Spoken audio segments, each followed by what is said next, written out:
All right, hello. My name is Diego, and I'll be going over how to use the TSP website. So, for the ones who don't know, the TSP or Thrift Savings Plan is a 401k that's given to only government workers. So, anyone who actually works for the government, they are able to actually apply and enroll into the TSP. So, I'm gonna go over like what the funds are, basically how to actually navigate the website, so you actually have an understanding. So when you actually do log on, you you have a better understanding what is happening basically. So for the G fund, government securities, and the F fund, fixed income index, these are both bonds. The G fund is for short-term bonds, while the F is for long-term bonds. For those who don't know, bonds are a lot safer option, but your expected return is a lot lower but safer. The common stock index, or the C fund, is the S&P 500. The S fund, the small cap stock, is basically it invests in companies who are in small and mid cap. Basically, they invest in companies who aren't in the S&P 500. And the I fund is basically international stocks. So one thing I like about the 2051, the life cycle funds, is basically depending on when you expect to retire, they have all these funds grouped into one little fund right here. So the farther away you are from your actual retirement age, the more you're gonna have in riskier stocks. Just for the fact that riskier stocks means you'll have a potential higher rate of return, but then you can also have a lower rate of return as well. So it's something to keep in mind. All right. So the way I currently have it, I have 50% in the C fund, 40% S fund, and 10% F. Since I'm still far away from my retirement age, and these two funds have potentially able to make me the most return, I currently have set to that. But depending on your risk tolerance, you might have more bonds than I do, or depending on that. So the account balance. So the cool thing about the TSP is, or the cool thing about it is, basically, they match you up to 5%. So basically, what that means is, if you contribute at least 5%, the government will contribute 5%. So your 5% turns into 10%. So basically, you just get free 5%, free money. For only you do is just putting in 5%, and they're giving you an extra 5. So who wouldn't want free money? Basically, is what I'm saying. But the only downside is, when they give you the 5%, they put it into a traditional one. So depending on how you want your 401k to be, you could have like a Roth 401k or a traditional 401k. For me personally, I prefer a Roth. So that's why. So all the money I contribute goes to my Roth, but all the money that the government contributes goes to a traditional one.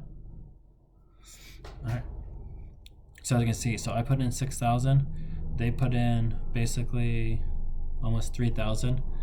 So the reason why it's a little off balance in the beginning, I was putting 10% in, and they're only putting 5%, which is the reason why it's almost double. Just because I had the money to spend, and I really liked how the funds were set up, and I actually liked the basic returns of this fund, so that's why I was doing a little bit more. But now I actually lowered it back to 5%. All right, so basically, so there we go. So this is kind of way how they actually show up. All right, so we got recent transactions. So basically, every month when you put in, so the way it works is they put money in the first of every month, or like basically the beginning of every month. Basically the first weekday once the month starts, basically. So right here, so you can see how much I contributed. So that's everything here. It goes to the Roth. So this is how much I contributed, and here is how much they actually contribute to the government. So they automatically do 1%, and this is here's the other 4% right here. So here, 118 is 5% of mine, and 118 for them. All right, activity summary.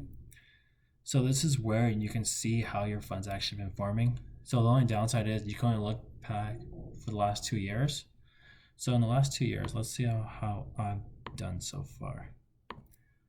Let's see.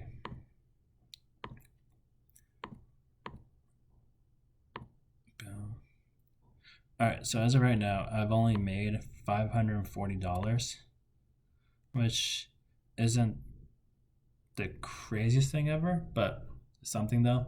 Just keep in mind, in March, we did have a really crazy time. So just for the fact that I'm still up, $540 is actually pretty good in my opinion from like what happened back in March. As you can see, most of my return is from the C fund, which is the reason why it's still my highest one, just because you make the most money. You can potentially make the most money in the C fund. And their statements, so they do statements every quarter. So every 4 months, they'll give you a statement basically saying how it's been forming. All right, so yeah, so this right here, so contribution allocation, this is where you can actually change like how you want your money presented. So for this one, I'm actually going to change it real quick. I'm actually just going to do full 100% for the C fund. Actually, I'm just going to do like 80, 10, and 10. All right, so if I do this, right, and boom, there you go. So now you just changed it. So now it's 10% this one, 80% C fund, and 10% S fund. And there you go. So then it'll come to this one, requested. So basically they usually do it the day after, which is a really cool thing that I like about it. But yeah, so that's basically the TSP right there for you. All right, if you have any other questions, like I said, drop a comment, drop a like if you like it. And like just keep in mind, this is just for education purposes. I'm no professional. As you can see, I work for the government, no professional. But yeah, all right, thank you, bye.